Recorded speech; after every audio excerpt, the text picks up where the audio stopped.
우리의 인생과 때를 주관하시는 아버지, 우리를 불러주신 이 때에 우리가 하나님의 얼굴을 바라보기 원합니다. 잠깐만이라도 이 시간에 우리의 복잡했던 여러 생각들을 내려놓고 주님의 얼굴을 볼 수 있는 축복을 허락하여 주시옵소서. 예수님의 이름으로 기도합니다. 아멘. 한 주간 동안 포항 지진으로 여기저기서 이야기를 했습니다. 그럴 수밖에 없는 게 우리가 관측을 시작한 이래로 역대 최악의 파급 효과를 미친 지진으로 기록되게 되었기 때문이죠. 진도, 강도 자체로 따지자면 작년 경주 지진에 이어서 두 번째인데 몇 가지 이유 때문에 그 파급 효과, 사람들이 느끼는 그 영향력은 최대라고 하죠. 일단은 물리적으로 봤을 때도 이 지진이 일어난 곳이 지표에서 좀 더 가깝다 그러잖아요. 오히려 작년보다. 그리고 그 집안이 이 작년 경주는 단단한 화강암 집안이었는데 이번에는 좀 무른 퇴적층 그 기반이었기 때문에 훨씬 더 건물에 영향을 많이 줬고, 또 이 단층이 역단층이 일어나면서, 수능 보신 분들 기억나십니까? 수평으로 집안이 이렇게 엇갈리는 게 아니라 수직으로 엇갈리는 역단층 현상이 일어났기 때문에, 말하자면 땅 전체를 들어 올렸다가 다시 떨어뜨리는 이런 효과이기 때문에 훨씬 더 이런 건물에 피해를 많이 주게 되었다는 것이죠. 또 사람들이 좀 더 밀집해서 사는 그런 도읍 지역이었기 때문에 파급 효과가 컸다, 이런 말들을 여러 언론에서 분석하고 또 이야기를 했습니다. 그런데 사람들에게 이게 잊을 수 없는 여파로 남게 된 심리적인 요인이 또 하나 있죠. 이것이 정말 파급력이 클 수밖에 없었던 이유는 뭐냐면, 이유의 한 가지는 바로 타이밍이었습니다. 수능 전날 일어났기 때문에, 저도 기억하는데 사무실에서 이렇게 일을 보고 있는데 갑자기 재난 문자가 울리면서 그 지진이 왔다. 그리고 몇 시간 있다가 TV에서 지진으로 포항이 이렇게 됐지만 수능은 강행한다라고 이제 뉴스까지 한 5시쯤인가 이렇게 나왔었는데, 밤 9시에 대통령의 결단으로 뒤집혔죠. 일주일을 연기하겠다. 그때 전국의 이 고교들이 아마 다 난리가 났을 겁니다. 우리가 섬기고 있는 이 샘물종고등학교도 예외가 아니었다고 하더라고요. 우리 선생님들이 그 뉴스를 받고 나서 9시부터 밤늦게 한 학생 다 전화하면서 이 소식 혹시라도 놓칠까봐 알려주었다는 것이죠. 일반 학교들에서도 역시 그런 노력들을 했는데, 수능이기 때문에 핸드폰이고 뭐고 다 끄고 시계 알람만 맞춰놓고 있었던 사람들이 이 소식을 듣지 못해서 당일날 이 수능 시험장에 와서 충격을 받은 학생들도 있다고 합니다. 도대체 이거 어떻게 된 거지? 내가 장소를 잘못 찾은 건가?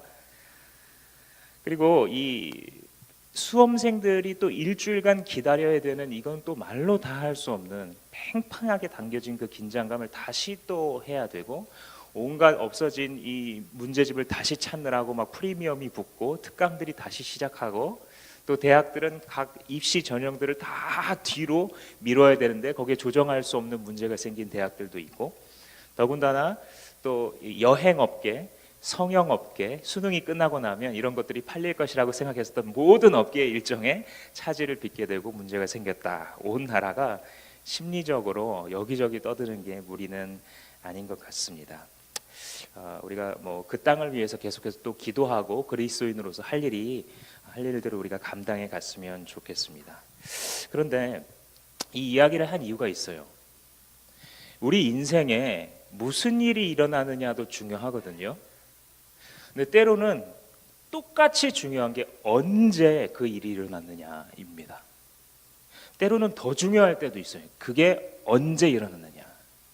인생에 일어나는 사건도 중요한 게 맞긴 맞는데, 그 사건이 일어난 때가 언제냐, 타이밍이, 내 인생의 타이밍에 언제 이 일이 일어난 것이냐가 중요하고 때로는 더 중요할 수도 있는 것이죠.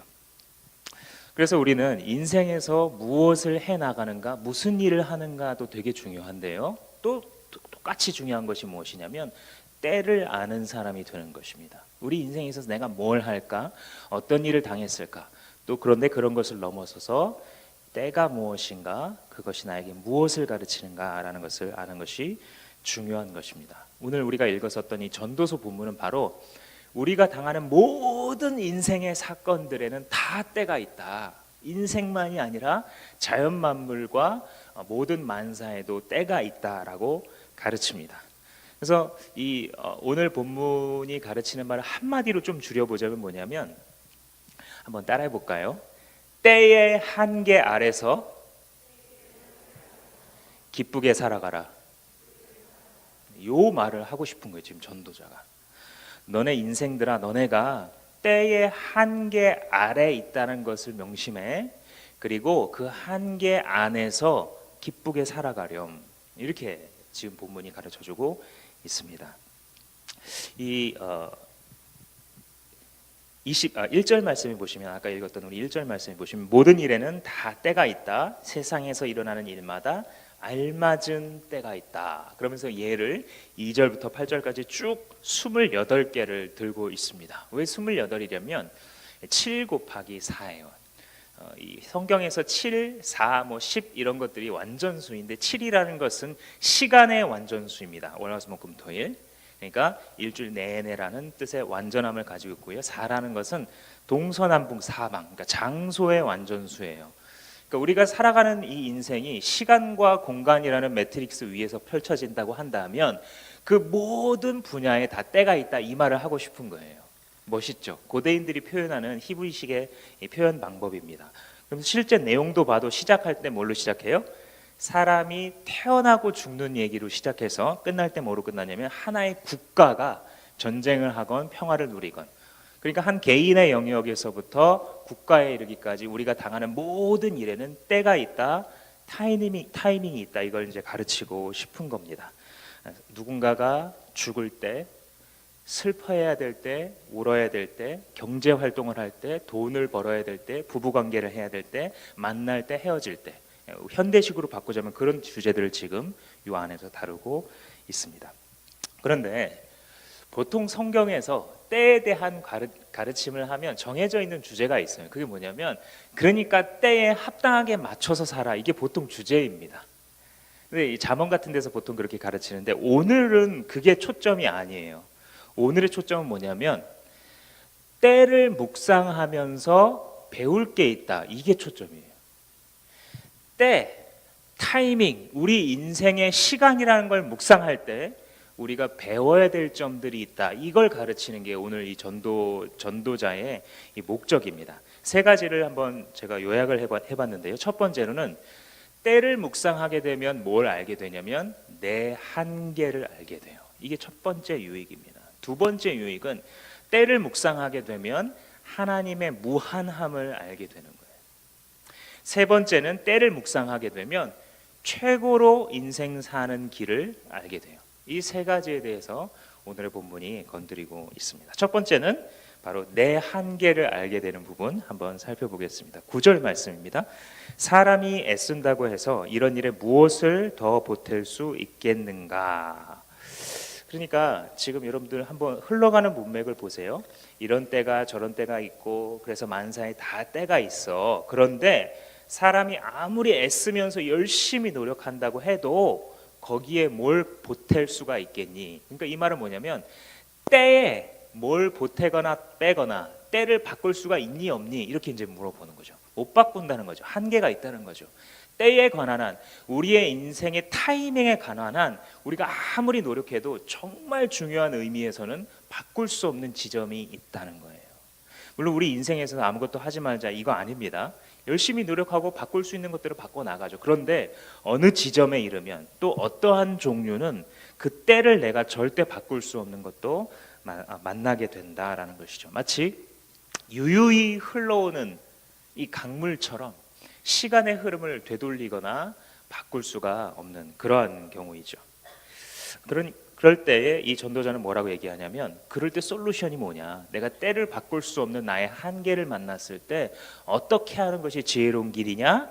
받아들여라 예요. 그게 지혜의 길이라는 거예요. 때의 한계, 내가 노력해서 할 수 있는 영역도 있는데 도저히 할 수 없는 때를 만날 때 그것을 어떻게 하는 게 지혜로운 길이냐? 마음속으로 수용하는 게 지혜라는 거예요. 이걸 바꾸면 많은 사람들이 그걸 수용하지 못해서 탈난다는 겁니다. 자기 인생의 때에 벌어지는 사건이 있어요. 근데 그 사건을 하나님이 주시는 때라는 관점에서 이해하지 못하면 그게 해석이 안 되는 거예요. 자기 인생에 솟아날 구멍이 보이지 않는 겁니다. 뭘 빼고 생각하면 하나님이 주시는 때라는 요소를 빼고 생각하면, 그런데 그 때를 받아들이는 받아들이는 마음을 갖게 되면 거기서부터 솟아날 길이 생긴다라는 것입니다. 미련한 사람들은요, 특징이 있어요. 그 특징의 하나는 이 때를 좀 무시하는 거예요. 때를 잘 모르는 거예요. 어떤 두 연인이 있습니다. 겨울이 돼서 데이트를 하기로 했어요. 야, 이제 첫눈이 올 텐데 첫눈이 오면 어디 카페에서 우리 만나자. 우리 연락하지 말고 첫눈 딱 오면 그때 만나는 거야. 지난주에 정말 수도권에 엊그제 눈이 왔다 그러죠. 첫눈이 왔다고 하는데 연인들이 기다렸어요. 근데 이제 시간이 좀 흘러서 정말 어느 날 눈이 왔는데 남자는 눈을 보고도 그 약속을 깜빡했고 여자는 깜빡하지 않고 그 자리에 나갔습니다. 한참을 기다렸는데 남자가 오지 않습니다. 점점 얼굴이 불그락해지고 그러다 기분 나빠하면서 집으로 돌아갔습니다. 밤에 카톡을 보냅니다. 오빠 뭐해? 이모티콘도 없고 물결선도 없고 마침표나 줄임표도 없습니다. 그때 알았어야 됩니다. 이 남자는. 그런데 거기다가 대답합니다. 친구들이랑 강남 나왔는데 평창 롱코트 패딩이 뭐 어쩌고 뭐 저쩌고. 지금 그럴 때가 아닐 텐데, 수다 떨 때가 아닌데, 이 수다 떨 때가 있고 싹싹 빌어야 될 때가 있는데 때를 모르는 것이죠. 3절의 표현으로 해보자면 죽일 때가 있고 살릴 때가 있고 때가 있는데, 미련한 사람들은 때를 모르거나 무시해요. 성경의 예레미야는 처음에는 이스라엘한테 회개하라고 외쳤어요. 그런데 어떤 때가 지나가면서부터 예레미야가 깨달았어요. 이 때는 하나님께서 멸망을 작정한 때구나라고 깨달았습니다. 메시지를 바꿉니다. 설교를 바꿔요. 주제를. 회개하라가 아니라 니네 망했으니까 받아들여, 이게 메시지로 바뀝니다. 왜냐하면 하나님의 때가 그렇게 넘어갔다는 것을 이 선지자가 깨달은 것이죠. 지혜로운 거죠. 그러니까 때가 주는 이 한계를 받아들이는 사람이 지혜로운 사람이에요. 한계를 받아들이는 게 마치 용기가 없거나 패기가 없는 자인 것처럼 착각하지 마십시오. 지혜로울 뿐이에요. 자기가 할 수 있는 것들은 하지만 정말 할 수 없는 것들에 대해서 그 한계를 받아들이는 것도 용기입니다. 그리고 그게 지혜예요. 그리고 그게 인생 잘 사는 방법입니다. 본문은 특별히 때의 한계 아래 갇혔을 때, 그런 자신을 발견했을 때 그거를 받아들이라고 이야기해주고 있습니다. 이것은 사실 피조물의 한계를 받아들이라는 거예요. 때의 한계라는 것은 네가 피조물로서 가지고 있는 한계가 있을 수밖에 없지 않니? 그거 없는 척하지 말고 그것을 받아들여. 그러니까 시간만이 아닌 사실은 환경의 한계일 수도 있고요, 내 능력의 한계일 수도 있어요. 그런데 그것을 받아들이게 되면, 이것을 받아들인 신앙인에게 무슨 일이 벌어지게 되냐면 거기서부터 자유가 찾아오게 됩니다. 그래서 한계를 아는 것은 약한 사람이 한계를 받아들이는 것이 아닙니다. 지혜로운 사람이 한계를 받아들이는 것이에요. 그런데 두 번째, 그렇게 한계를 받아들였을 때 무엇으로 연결이 되냐면 하나님을 알게 돼요. 때의 한계 아래서 나의 약함을 인정하고 받아들일 때에 하나님의 크심이 보이기 시작합니다. 그해 나의 한계 속에서 그의 무한함이 발견되는 겁니다. 10절 말씀해 보시면, 이제 보니 이 모든 것은 하나님이 사람에게 수고하라고 지으신 짐이다. 굉장히 잔인한 말씀이 그냥 읽으면요. 너 이런 때가 있고 저런 때가 있는데 사람이 애쓴다고 하나도 바꿀 수 없어. 왠 줄 알아? 그거는 사람에게 하나님이 지으신 짐이야. 왜요? 고생하라고 지으신 짐이야. 무섭죠, 말씀이. 근데 여기서 지혜가 발생하는 거예요. 왜냐하면 우리가 때의 한계 아래서 살아갈 수밖에 없기 때문에, 그리고 하나님께서 그것을 지으셨다는 것을 알고 있기 때문에 내 인생에 더 이상 쓸모없는 허황된 꿈을 쫓아서 노력하지 않고 그것을 중단하는 것이죠. 14절 말씀 가면 이렇게 표현합니다. 이제 나는 알았다. 이제 깨달았다는 거예요. 하나님이 하시는 모든 일은 언제나 한결같고 거기에다가 사람이 보탤 수도 없고 뺄 수도 없다. 지금 깨닫는 거예요, 이 사람이. 전도자는 사실 아마 솔로몬일 거라고 우리가 추측을 하고 있습니다. 그리고 말년에 잠언은 젊었을 때, 전도서는 아마도 말년에 썼을 것이다 이렇게 하는데요. 그 말년에 깨달은 거예요. 하나님이구나. 내가 그렇게 하려고 해도 못했었는데 그 한계를 의도하신 분이 누구냐면 하나님이구나 깨닫는 거예요. 왜냐하면 그 한계를 깨닫지 않았으면 하나님으로 눈을 돌리지 않을 테니까 나는. 그래서 나에게 이 짐을 지우셨구나라고 깨닫는 거예요. 한계 안에 두시는 분이 하나님이시다라는 사실을 깨달을 때 우리가 좌절할 것 같지만 사실은 여기서 자유가 나옵니다. 내 인생의 약함을 허락하신 분도 하나님이시구나. 그래서 그 하나님 막 미워지는 사람도 있어요. 그러나 하나님과의 인격적 관계 속에서 나의 연약과 한계를 주신 분이 하나님이시구나 라는 것을 깨닫게 되면 오히려 포기하고 내려놓을 수 있는 부분을 내려놓게 됨으로써 하나님으로부터 내려오는 그 자유를 갖게 되는 것이죠.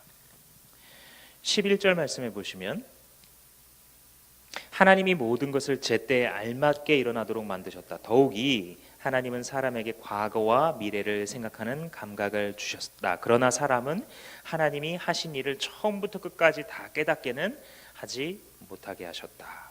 그러니까 하나님이 하시는 일을 전부 다 깨닫지 못하게 하는 게 실수가 아니라 하나님의 의도였다라는 것이에요. 근데 왜 그렇게 하시냐? 왜 그런 걸 의도하시냐? 하나님은 여러 가지 설명을 할 수 있어요. 그런데 오늘 시간이 제약되어 있기 때문에 한 가지만 나누자면 가장 중요한, 왜 그렇게 하시는가? 성경의 가장 중요한 대답은 뭐냐면 그게 창조주의 권리다라고 얘기해요. 우리가 우리만의 정당한 권리가 있고 그 권리가 존중받을 가치가 있는 것처럼 창조주가 권리를 갖고 계시는데 그것이 뭐냐면 자기의 피조물 안에 각종 한계를 두시는 것, 그것이 그의 권리임을 인정하기 시작하면 거기서부터 하나님과의 관계가 풀리기 시작합니다. 내가 하나님의 높으심에 대해서 인정하지 않고 하나님 왜 내 삶에 대해서 감나라 배나라 해야 돼요? 대화가 이루어지지 않습니다. 하나님과의 관계는 더 이상 발전하지 않아요. 그러나 나에게 한계를 두신 분이 하나님이시다라는 것을 받아들이면 거기서부터 대화가 시작되고 하나님이 누구신지 깊이 알게 되는 것입니다. 그러므로 나에게 있는 한계를 받아들이는 것이 지혜이고 무한하신 하나님이 그것을 두셨음을 인정하는 게 믿음입니다.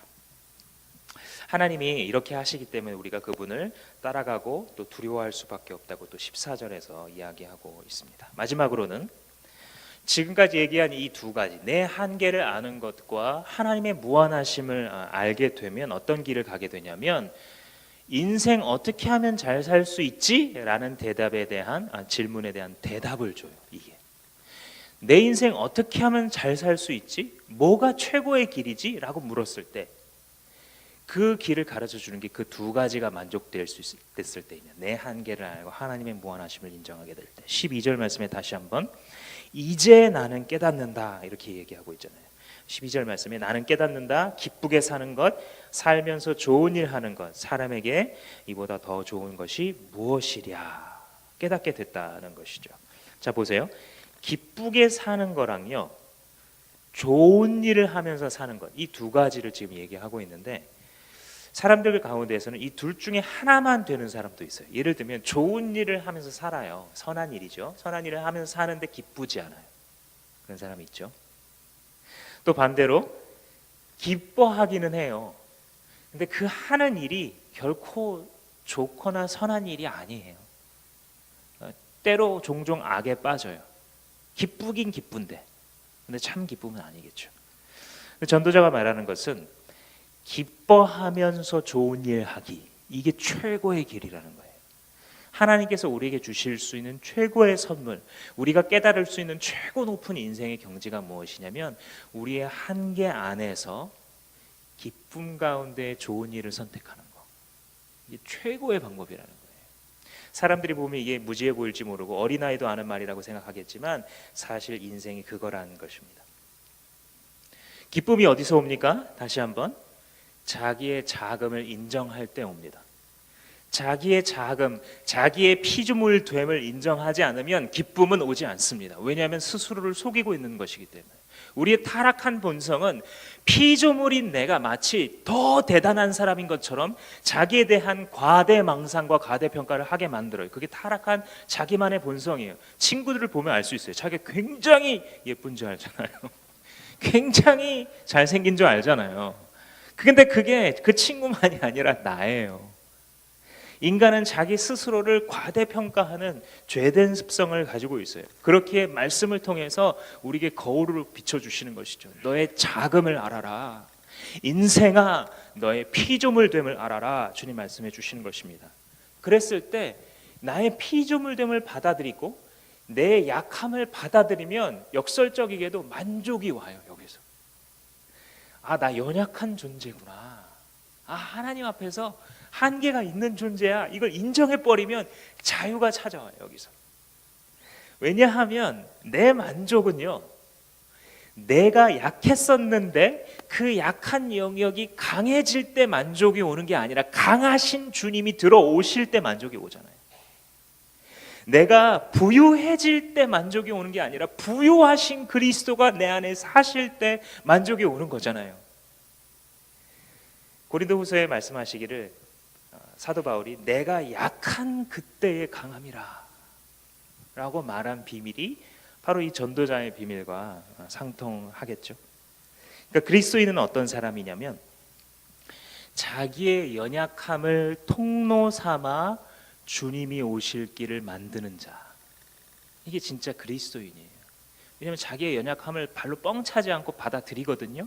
그 연약함은 자꾸 상처가 되어서 글로 뭐가 들어오게 만들어요. 그게 주님이에요. 주님께서 연약을 통해 내 안에 들어오셔서 나의 헛된 자아의 망상을 깨뜨리시고 무릎 꿇리시고 그분의 사랑의 권세 아래 행복하게 살아갈 수 있도록 부르시기 때문에, 그래서 내가 자금을 인정하고 그분의 크심을 보게 될 때 비로소 거기서 기쁨이 흘러나오는 것입니다. 그게 바로 이 비밀이에요. 살아가면서 기쁘게 좋은 일 하는 방법. 그게 바로 나의 약함을 인정할 때 온다는 것이죠. 그리고 그의 크심을 받아들일 때 온다는 것이죠. 13절 말씀에 그래서 이걸 이렇게 표현해요. 하반절에 이것이야말로 하나님 주시는 은총이다. 선물이라는 것이죠. 사람이 먹을 수 있고 마실 수 있고 하는 일에 만족을 누릴 수 있다면 이것이야말로 하나님 주시는 은총이다라고 했는데, 이걸 우리가 피상적으로 읽으면 결국 다 쓸모없고 먹고 마시는 게 제일 세상에서 좋은 거구나 이렇게만 받아들일 수 있어요. 물론 그런 면이 있습니다. 전도서를 보면 다른 거 다 필요 없고 그냥 즐겁게 먹고 마시고 자는 게 좋은 것이다, 이런 부분이 있긴 있습니다. 그런데 전체 문맥을 통해서 우리가 지금 살펴본 때를 묵상함의 관점에서 보면 이게 뭐냐면, 내 한계를 알고 무한하신 주님을 받아들였으면 다른 게 많이 필요하지 않다는 거예요. 이제 그냥 먹는 게 있으면 만족할 줄 아는 사람이란 거예요. 이제 이 사람 맛있는 걸 먹고 더 맛있는 고기를 먹었고 어디 맛집을 찾아가야만 만족이 오는 사람이 더 이상 그 옛날의 내가 아니라는 거예요. 그분의 크심을 알기 때문에 내가 마실 것이 있으면 그냥 이제 괜찮은 거예요. 그리고 그저 먹을 게 있고 마실 게 있고 내가 하는 일이 있으면 그 일이 사람들이 볼 때 고귀해 보이고 좀 높은 수준이고 품격이 있건 아니면 좀 그렇지 않건 간에 큰 상관없다는 거예요. 그저 먹고 마시고 기쁨으로 선한 일을 선택하면서 주어진 일을 하면서 살아가다 보면 그것이 인생의 최고의 길이다라고 전도자는 이야기하고 있는 것입니다. 그러니까 이런 사람이 되는 길이 인생 최고의 길이라는 것이죠. 그러니까 좋은 일, 기쁨 가운데 좋은 일을 하면 그게 자아 실현이 되는 사람. 어느 자리에 올라가고 점수 몇 이상 나오고 어떤 대학 이상 나와고 연봉 얼마 이상 되고 어떤 아내 어떤 남편 만나야 자아 실현이 되고 자아 충족이 되는 사람이 아니라 그저 기쁨 가운데 선한 일에 동참하고 있으면 자아가 실현되는 사람, 그 사람이 그리스도인입니다. 주님을 따라가니까 기쁠 때도 괜찮고 슬플 때도 견딜 수 있어요. 잃을 때도 괜찮고 얻었을 때도 만족할 수 있는 사람이에요. 어떤 의미에서는 이제 때를 넘어서는 자가 되는 것이죠. 이게 이 신앙의 역설입니다. 때의 한계 아래에 있는 인간이 자기의 자금을 인정하고 하나님의 크심을 인정하면서 그분을 따라가니까 때를 뛰어넘는 자가 되는 것이죠. 나의 자금을 알고 그분의 크심을 알며 소망 그 깊은 길로 가기 원하네. 주님께서 내가 누구이신지 알려주시는 시간의 한계 아래 감사하십시오. 능력의 한계 아래 감사하십시오. 환경의 한계 아래서 찬양하십시오. 때를 알아가는 과정은 때로 지리하고 아프고 좌절스러운 경험이 틀림없지만 그것은 우리의 힘을 빼서 우리 안에 정말 강하신 그리스도께서 우리를 주장하고 사시는 길인 줄 믿습니다. 기도하겠습니다. 살아계신 아버지, 하나님께서 우리 안에 두신 연약에 그리고 한계에 만족하기로 작정합니다. 하나님의 크심을 발견할 줄 아는 자들이 되게 해주시고 지금 내가 공부하고 있는 것, 돈 벌고 있는 것, 아이들 양육하고 있는 것, 하나님 말도 많고 탈도 많지만 그 안에서 일하고 수고하며 선한 결정들을 하루하루 해 나갈 때 주 안에서 이것이 최고의 기쁨이요 최고의 인생길 됨을 내 영혼 깊숙이 깨닫게 하여 주옵소서. 예수님 이름으로 기도합니다.